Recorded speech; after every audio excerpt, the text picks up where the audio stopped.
Morning, welcome to my new blog. तर आताचे वाजले 8:30 आणि आपण आता मीन्स संगमसाठी निघालेलो. आणि तुम्ही मागच्या ब्लॉगमध्ये तर बघितलंच असेल की आपण मीन्स प्रयागराजला पोचलेलो होतो. तर आपण होमस्टेसाठी आम्हाला रूमच नाही भेटली गाईस, तर आम्ही कारमध्ये झोपलो गाईस. तर त्याच्यामुळे आज आम्ही तर आज आम्ही रूम बघणार, तर तिथं मीन्स स्टे करून घेणार. तर गर्दी बघा. आणि आम्हाला 8 किलोमीटर पैदल चालावं लागते प्रयागराजमधून संगम जायला. हे बघा गाईस गर्दी.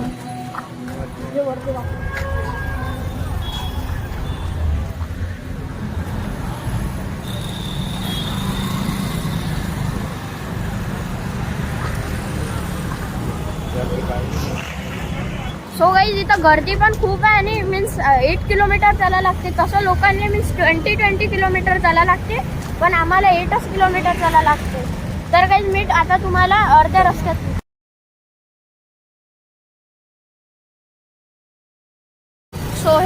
सो हे गाईज आता संगम बघा गाईज मीन्स 5 किलोमीटर दूर आहे. हे बघा.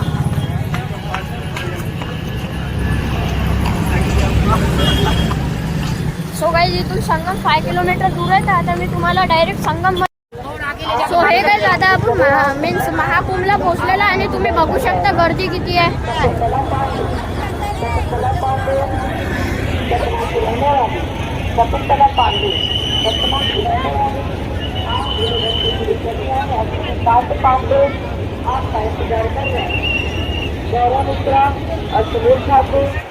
तर गाईज गर्दी खूप आहे आणि मी आता तुम्हाला डायरेक्ट महाकुंभ नदीवर भेटतो गाईज, नदीवर.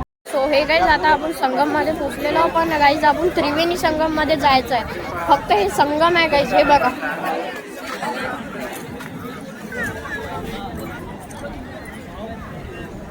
गाईज हे फक्त संगम आहे, त्रिवेणी संगम नाही आहे. सो हे बघा गाईज, हे नंदीद्वार आहे गाईज. तर हे इथून एंट्रन्स आहे गाईज नंदीद्वारची. हे बघा. सो हे बघा गाईज आता संगम द्वार आलेलं आहे, तर आपण संगम द्वार मध्ये एंटर होणार. हे बघा.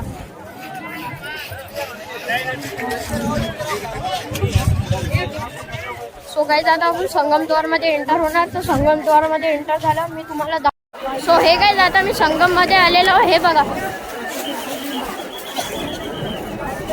तर गाईज आता मी आंघोळ करते संगम मध्ये.